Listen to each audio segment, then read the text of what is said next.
बरसात का मौसम शुरू हो चुका था। गांव के किनारे एक छोटी सी टूटी फूटी झोपड़ी में गरीब पति पत्नी रमेश और रूपा रहती थी। अरे रमेश, देखो ना, फिर से बारिश शुरू हो गई। हमारी टूटी फूटी झोपड़ी कब तक इस बारिश को झेलेगी? क्या करूं रूपा, मेहनत तो रोज करता हूं, लेकिन इतनी कमाई ही नहीं होती कि घर की मरम्मत करवा सकूं। मुझे अपने लिए नहीं, बस इस बात की चिंता है कि अगर बारिश ऐसे ही होती रही तो आज रात हम कहाँ सोएंगे। हिम्मत मत हारो रूपा, मुश्किलें हमेशा नहीं रहती। एक दिन हमारी मेहनत जरूर रंग लाएगी और हम भी पक्के घर में रहेंगे। बस यही उम्मीद मुझे हर दिन हिम्मत देती है। चलो, जो भी हो, हम दोनों साथ हैं तो हर मुश्किल का सामना कर लेंगे। बिल्कुल, जब तक हम साथ हैं कोई भी तूफान हमें हरा नहीं सकता। उनके पास धन नहीं था, लेकिन एक दूसरे के लिए प्यार और भरोसा बहुत था। सुबह सुबह तेज बारिश हो रही थी, चारों तरफ पानी ही पानी था। रमेश और रूपा की छोटी सी झोपड़ी की छत से पानी टपक रहा था। अरे रमेश, इधर भी पानी टपकने लगा। ये बाल्टी जल्दी यहाँ रख दो, नहीं तो पूरा घर भर जाएगा। हाँ रूपा, लेकिन अब तो हर तरफ से पानी आ रहा है। समझ नहीं आ रहा पहले किस जगह को बचाऊं। भगवान जाने कब हमारी ये मुसीबत खत्म होगी। हर बरसात में यही हाल हो जाता है। हिम्मत मत हारो रूपा, आज मुश्किल जरूर है, लेकिन एक दिन मेहनत से इतना कमाएंगे कि पक्का घर बनाएंगे। मैं भी यही सपना देखती हूँ रमेश, बस हमारा हौसला कभी कम नहीं होना चाहिए। चलो, पहले जितना हो सके पानी रोक लेते हैं। जब तक हम दोनों साथ हैं हर परेशानी का सामना कर लेंगे। घर में रखा आखिरी अनाज भी खत्म हो चुका था। दोनों के चेहरे पर चिंता साफ दिखाई दे रही थी। रमेश जी, घर में खाने के लिए कुछ भी नहीं बचा है। आटा, चावल, दाल सब खत्म हो गया। अब क्या करेंगे? तुम चिंता मत करो रूपा, मैं अभी अपने बड़े भैया बिरजू के घर जाता हूँ, शायद वो थोड़ी मदद कर दें। जल्दी आना और अपना ध्यान रखना, बारिश बहुत तेज है। रमेश बारिश में भीगे हुए अपने भाई बिरजू के पास मदद के लिए जाता है। उधर बिरजू के पक्के मकान की बालकनी में बिल्कुल अलग नजारा था। बिरजू और उसकी पत्नी गर्मा गर्म पकौड़े और चाय का आनंद लेते हुए बारिश का मजा ले रहे थे। वाह, ऐसे मौसम में गर्मा गर्म पकोड़े और चाय, इससे अच्छा क्या हो सकता है। सच कह रहे हो जी, आज तो बारिश का मजा ही कुछ और है। दोनों हंस रहे थे, जबकि रमेश भीगता हुआ उनके घर की ओर बढ़ रहा था। भीगते हुए रमेश दरवाजे तक पहुंचा। उसके कपड़े पूरी तरह भीग चुके थे। उसने हिम्मत करके अपने बड़े भाई से मदद मांगी। भैया, घर में खाने के लिए कुछ भी नहीं बचा है। अगर थोड़ा सा आटा या चावल मिल जाए तो बहुत बड़ी मदद हो जाएगी। अरे रमेश, हमारे घर में भी ज्यादा अनाज नहीं बचा है। अभी तो जैसे तैसे काम चल रहा है। हर बार मदद मांगने आ जाते हो, थोड़ा पहले से सोच कर रखा करो। हमेशा दूसरों के भरोसे रहने से काम नहीं चलता। ठीक है भैया, मैंने सोचा था आपसे उम्मीद कर सकता हूँ। देखो रमेश, इस बार तो हम कुछ नहीं कर पाएंगे।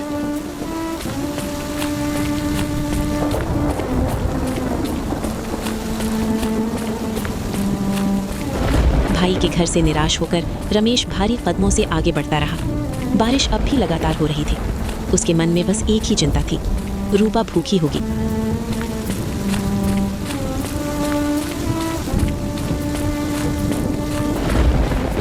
तभी उसे अपने बचपन के दोस्त राजू की याद आई। रमेश ने सोचा, एक बार राजू से मिलकर देखता हूँ।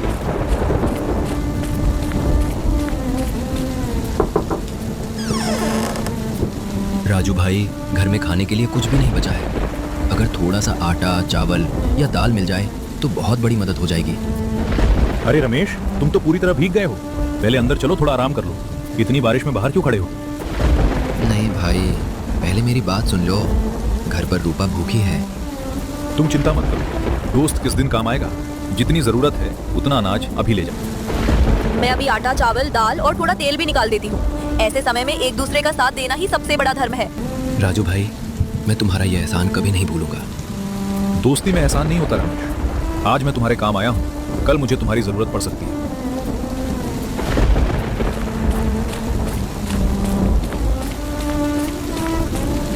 राजू की मदद पाकर रमेश की आंखों में खुशी के आंसू आ गए। उसने अनाज का बोरा उठाया और भीगते हुए तेज कदमों से अपने घर की ओर चल पड़ा। आज उसे समझ आ गया था कि रिश्ते सिर्फ खून से नहीं बल्कि दिल से भी बनते हैं। मुश्किल समय में जो साथ खड़ा रहे वही सच्चा अपना होता है। आज भगवान ने राजू भैया को हमारे लिए फरिश्ता बनाकर भेज दिया। हाँ रूपा, लेकिन हम हमेशा दूसरों के सहारे नहीं रह सकते। कल सुबह मैं काम ढूंढने जरूर जाऊंगा, मेहनत करूंगा और अपने दम पर घर चलाऊंगा। मुझे तुम पर पूरा भरोसा है। मेहनत करने वालों का साथ भगवान भी देते हैं। राजू की मदद से मिले राशन से रूपा ने सादा लेकिन स्वादिष्ट खाना बनाया। कई दिनों बाद दोनों ने पेट भरकर खाना खाया। बाहर बारिश अब भी हो रही थी, लेकिन उनके दिलों में उम्मीद की एक नई किरण जग चुकी थी।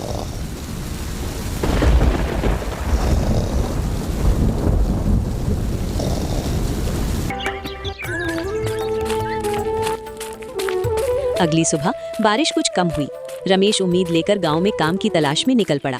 उसने एक एक करके कई लोगों से काम मांगा, लेकिन हर जगह उसे निराशा ही मिली।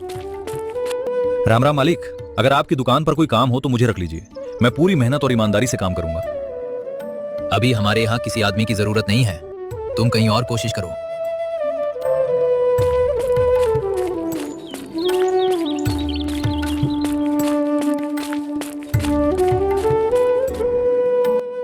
भैया, कोई भी काम मिलेगा, सामान उठाने का, साफ सफाई का या दुकान संभालने का, मैं कोई भी काम कर लूंगा।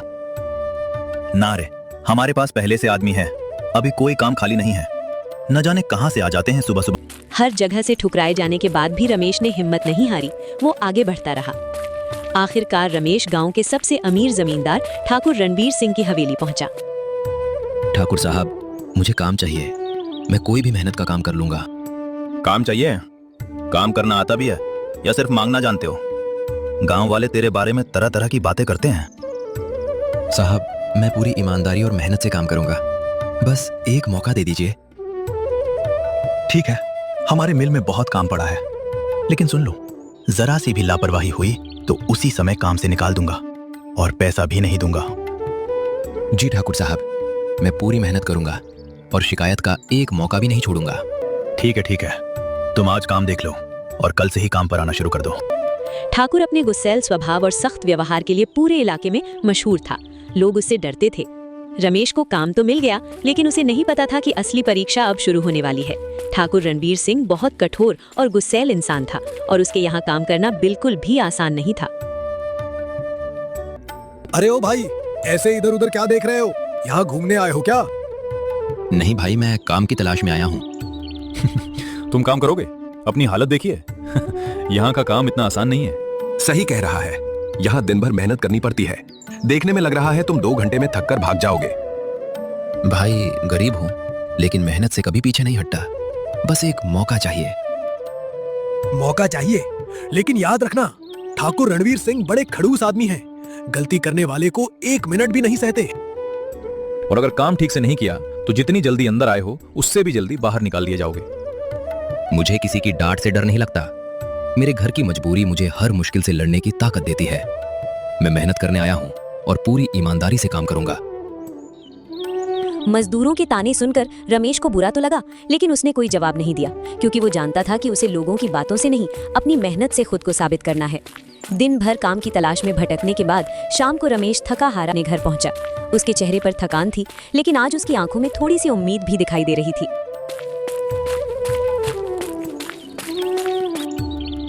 आदे जी, मैं कब से तुम्हारा इंतजार कर रही थी। बताओ, कहीं काम मिला या नहीं? हाँ रूपा, बहुत जगह भटकने के बाद आखिरकार ठाकुर रणवीर सिंह की मिल में काम मिल गया है। सच? ये तो बहुत अच्छी बात है। भगवान ने आखिर हमारी सुन ली। काम तो मिल गया है रूपा, लेकिन वहाँ का माहौल ठीक नहीं लगा। कुछ मजदूर मुझे देखकर ताने मार रहे थे और ठाकुर साहब भी बहुत सख्त आदमी हैं। लोगों की बातों पर ध्यान मत देना, तुम बस ईमानदारी से अपना काम करना। मेहनत करने वाले इंसान को एक दिन सम्मान जरूर मिलता है। हाँ रूपा, मैं भी यही सोच रहा हूँ। चाहे काम कितना भी कठिन क्यों ना हो, मैं पीछे नहीं हटूंगा। अब तुम्हें भूखा नहीं रहने दूंगा। मुझे धन दौलत नहीं चाहिए जी, बस तुम अपना ध्यान रखना। हम दोनों मिलकर हर मुश्किल का सामना कर लेंगे। रूपा की बातों ने रमेश की सारी थकान जैसे दूर कर दी। बाहर फिर से बारिश तेज होने लगी थी, लेकिन उस छोटी सी झोपड़ी में आज कई दिनों बाद उम्मीद की एक नई रोशनी दिखाई दे रही थी। अगली सुबह सूरज निकलने से पहले ही रमेश उठ गया। बाहर हल्की बारिश हो रही थी। रमेश ने रूपा से विदा ली और नई उम्मीद के साथ ठाकुर रणबीर सिंह की मिल की ओर निकल पड़ा।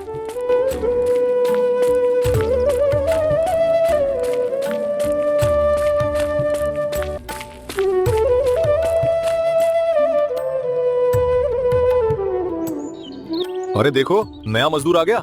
हमें तो लगा था कल की बातें सुनकर आज वापस ही नहीं आएगा। अरे भाई, इसे देखकर तो लगता है 2 बोरी उठाते ही इसकी सारी हिम्मत निकल जाएगी। पता नहीं ठाकुर साहब भी किस किस को काम पर रख लेते हैं। अब हमें इसका काम भी करना पड़ेगा। भाइयों, मैं यहाँ किसी से झगड़ा करने नहीं आया हूँ। मैं भी आप लोगों की तरह मेहनत करके अपने परिवार का पेट पालने आया हूँ। बड़ी बड़ी बातें करना आसान है, शाम तक पता चल जाएगा कितने मेहनती हो। देख लेना, कुछ दिन में खुद ही काम छोड़कर भाग जाएगा। रमेश को क्या पता था कि मिल में उसकी मुश्किलें अभी शुरू ही हुई थी। कुछ मजदूर उसकी मेहनत से जलने लगे थे और जल्द ही उसके खिलाफ एक नई चाल चलने वाले थे। दिन मिल में कड़ी मेहनत करने के बाद शाम को रमेश घर जाने के लिए निकला। आसमान में काले बादल छाए हुए थे। अचानक बिजली चमकी और देखते ही देखते मूसलाधार बारिश शुरू हो गई। रमेश पूरी तरह भीग चुका था, लेकिन घर पर रूपा उसका इंतजार कर रही थी, इसलिए वो तेज बारिश में ही घर की ओर बढ़ता रहा। कुछ दूर जाने के बाद अचानक उसकी नजर सड़क किनारे बैठे एक बूढ़े बाबा पर पड़ी। बाबा बारिश में पूरी तरह भीग रहे थे और ठंड से कांप रहे थे। बाबा, इतनी तेज बारिश में आप यहाँ अकेले क्यों बैठे हैं? आपका घर कहाँ है? बेटा, मेरा कोई ठिकाना नहीं है। बारिश इतनी तेज हो गई कि आगे चलने की हिम्मत नहीं बची। रमेश खुद दिन भर की मेहनत से थका हुआ था। उसके पास न छाता था और न ही कोई साधन। फिर भी वो बाबा को इस हालत में अकेला छोड़कर नहीं जा सका। बाबा, आप यहाँ नहीं रह सकते। चलिए मेरे साथ मेरे घर चलिए। मेरा घर छोटा जरूर है, लेकिन आज की रात आपको बारिश में नहीं बितानी पड़ेगी। नहीं बेटा, तुम पहले ही बहुत परेशान लग रहे हो। मैं तुम पर बोझ नहीं बनना चाहता। इंसान ही इंसान के काम नहीं आएगा तो कौन आएगा बाबा? चलिए मेरा हाथ पकड़िए। ठंड से कांपते हुए बाबा को देखकर रमेश का दिल पसीज गया। रमेश ने सन्यासी बाबा को अपने साथ लेकर घर की ओर चल दिया।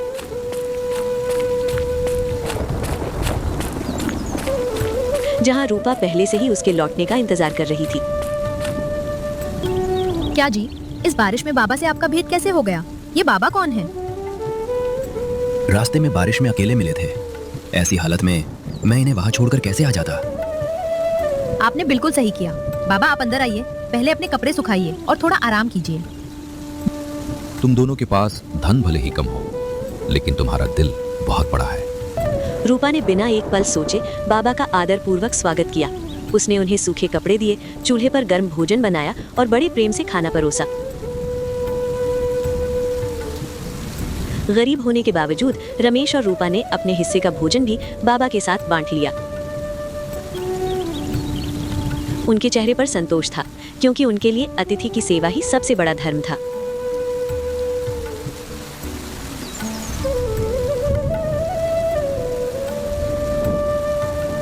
भोजन कराने के बाद रमेश और रूपा बाबा को एक कमरे में सुला दिया।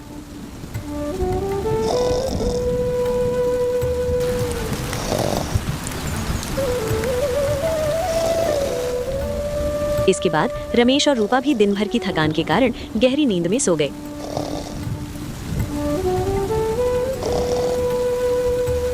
सुबह जब दोनों की आंख खुली तो वे बाबा का हाल पूछने उनके कमरे में पहुंचे, लेकिन कमरा खाली था। सन्यासी बाबा बिना किसी को जगाए वहां से जा चुके थे। अजी, बाबा कहाँ गए इतनी सुबह बिना बताए? बाहर भी कोई नहीं दिखाई दिया। रूपा, देखो यहाँ एक पोटली रखी है। शायद बाबा हमारे लिए छोड़ गए होंगे। रूपा, चलो चलकर देखते हैं। कमरे में सिर्फ एक छोटी सी पोटली बिस्तर पर रखी थी। दोनों ने सोचा कि शायद बाबा इसे उनके लिए छोड़ गए हैं, लेकिन बिना जाने कि उसके अंदर क्या है, उन्होंने उसे खोलना उचित नहीं समझा। मुझे लगता है इस पोटली को संभाल कर रखना चाहिए। पता नहीं रूपा, लेकिन बाबा इन्हें हमारे लिए छोड़कर गए हैं, तो जरूर इसके पीछे कोई कारण होगा। रमेश ने सावधानी से उस पोटली को घर की अलमारी में रख दिया। इसके बाद सब कुछ फिर पहले जैसा हो गया। रूपा घर के कामों में लग गई और रमेश रोज की तरह मेहनत की उम्मीद लेकर ठाकुर रणवीर सिंह की मिल में काम करने के लिए निकल पड़ा। मिल में रमेश अपनी मेहनत और ईमानदारी से काम कर रहा था। रमेश, मैं तुम्हारे काम से बहुत खुश हूँ। इसी तरह मन लगाकर और ईमानदारी से काम करते रहो। एक दिन जरूर सफल इंसान बनोगे। ये तो आपकी बड़प्पन है ठाकुर साहब। मैं तो एक छोटा सा मजदूर हूँ जो ईमानदारी और मेहनत पर भरोसा करता हूँ। उसकी लगन देखकर ठाकुर रणवीर सिंह भी धीरे धीरे उससे प्रभावित होने लगा था। ये देखकर कुछ पुराने मजदूरों को रमेश से जलन होने लगी। देख रहे हो, कल का आया रमेश ठाकुर साहब की नजरों में अच्छा बनने लगा है। अगर ऐसे ही चलता रहा तो एक दिन ये हम सबका मालिक बन बैठेगा। कुछ ऐसा करना पड़ेगा कि ठाकुर साहब इसे खुद ही काम से निकाल दें। तीनों मजदूरों ने मिलकर एक चाल चली। उन्होंने अनाज की कुछ बोरियां छिपा दी और सारा इल्जाम रमेश पर लगाने की योजना बनाई। शाम को जब मिल में अनाज का हिसाब हुआ तो कुछ बोरियां कम निकली। ठाकुर रणवीर सिंह का गुस्सा 7वें आसमान पर पहुंच गया। मेरी मिल से अनाज गायब कैसे हुआ? किसकी हिम्मत हुई चोरी करने की? ठाकुर साहब, हम किसी पर झूठा आरोप नहीं लगाना चाहते, लेकिन आज रमेश को गोदाम के पास अकेले देखा था। हाँ मालिक, हमें भी उसी पे शक है। कहाँ है रमेश? रमेश को बुलाओ।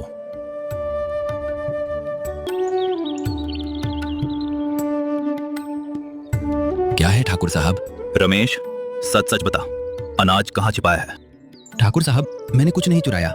मैं गरीब जरूर हूँ, लेकिन चोर नहीं हूँ। हर चोर यही कहता है। आप चाहे तो मेरी झोपड़ी की तलाशी ले लीजिए, लेकिन मुझ पर झूठा इल्जाम मत लगाइए ठाकुर साहब। ठीक है, कल सुबह तक तुम्हें अपनी बेगुनाही साबित करने का मौका देता हूँ। अगर असली चोर नहीं मिला तो तुम्हें इस मिल से हमेशा के लिए निकाल दूंगा। रमेश की आंखों में डर नहीं बल्कि सच्चाई दिखाई दे रही थी। पूरा दिन मिल में अपमान सहने के बाद रमेश भारी मन से घर लौट आया। उसके चेहरे पर उदासी साफ दिखाई दे रही थी। रूपा ने उसे पानी दिया और दोनों चुपचाप बैठ गए। थोड़ी देर बाद रूपा ने भोजन परोसा। दोनों खाना तो खा रहे थे, लेकिन उनके मन में मिल की घटना ही घूम रही थी। आप घबराइए नहीं जी, मुझे पूरा विश्वास है कि आपने कोई चोरी नहीं की। सच एक दिन सबके सामने जरूर आएगा। रूपा, मैं गरीब हूँ लेकिन बेईमान नहीं। फिर भी किसी ने मेरी बात पर भरोसा नहीं किया।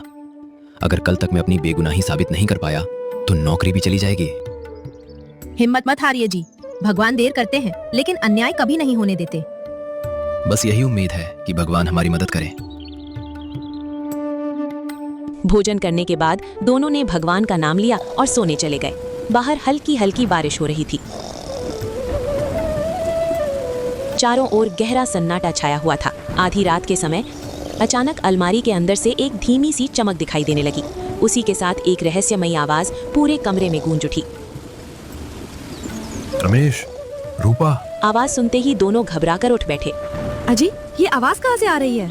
मुझे भी समझ नहीं आ रहा। ऐसा लग रहा है जैसे अलमारी की तरफ से आवाज आ रही हो।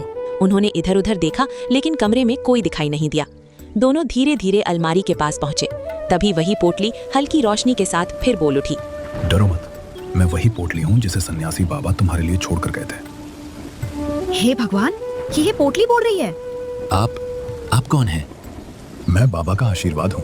तुम्हारी ईमानदारी, दया और सेवा से प्रसन्न होकर बाबा ने मुझे तुम्हारे लिए छोड़कर गए थे, ताकि मैं तुम्हारी मदद कर सकूं। मदद? कैसी मदद? मैं कुछ समझा नहीं। मेरी बात ध्यान से सुनो। मिल में तुम पर जो चोरी का आरोप लगाया गया है वो झूठा है। असली चोर वही 3 मजदूर हैं जिन्होंने अनाज की बोरियां मिल के पीछे नीम के पेड़ के पास छिपाई हैं। सुबह होते ही वहां जाओ, बोरियां वहीं मिलेंगी। फिर ठाकुर रणवीर सिंह को सच बता देना। सन्यासी बाबा का ये उपकार मैं जीवन भर नहीं भूलूंगा। रूपा, कल सुबह ही मैं वहां जाऊंगा। अब सच सामने आकर रहेगा। मैं जानती थी कि भगवान हमारी मदद जरूर करेंगे।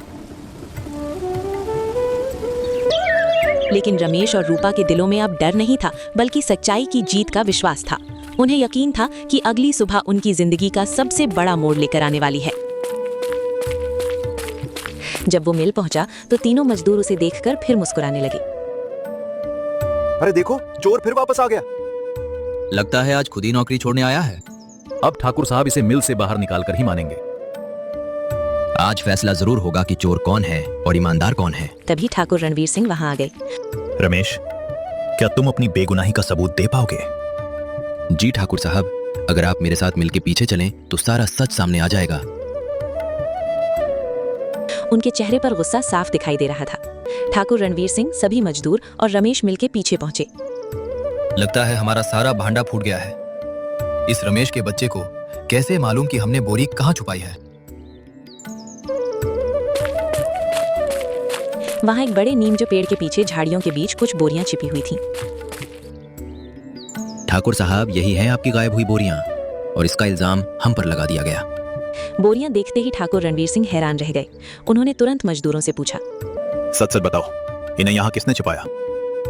हमें माफ कर दीजिए मालिक, रमेश मेहनती था, इसलिए हम उससे जलने लगे थे। उसी जलन में हमने बोरियां छिपाकर उस पर झूठा आरोप लगा दिया। पूरा सच सुनकर ठाकुर रणवीर सिंह का चेहरा गुस्से से लाल हो गया। शर्म आनी चाहिए तुम लोगों को।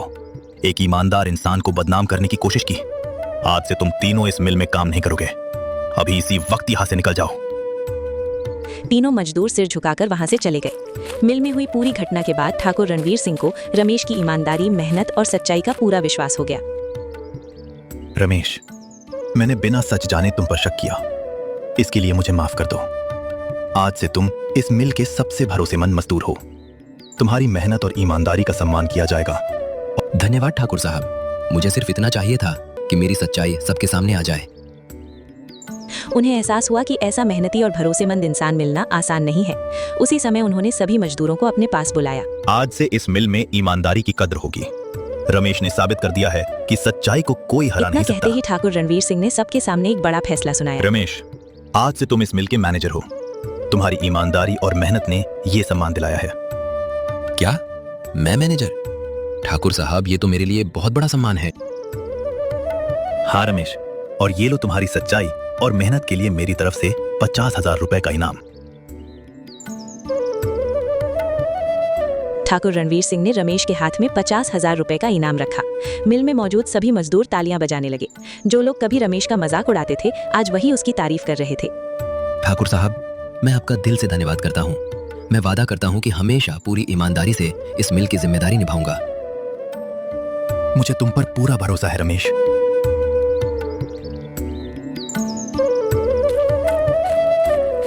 रमेश खुशी से झूमता हुआ अपने घर की ओर चल पड़ा। उसके चेहरे की मुस्कान बता रही थी कि आज उसकी मेहनत रंग लाई है। रास्ते भर वो भगवान और सन्यासी बाबा को याद करता रहा। घर के बाहर रूपा रमेश के आने का इंतजार कर रही थी। क्या जी, आज तुम बहुत खुश लग रहे हो, क्या बात है? रूपा, आज हमारी किस्मत बदल गई। बहुत जल्द हमारे गरीबी का दिन जाने वाला है। सच? जल्दी बताओ क्या हुआ? ठाकुर रणवीर सिंह ने मुझे मिल का मैनेजर बना दिया है और मेरी मेहनत और ईमानदारी से खुश होकर 50,000 रुपए का इनाम भी दिया है। सच में?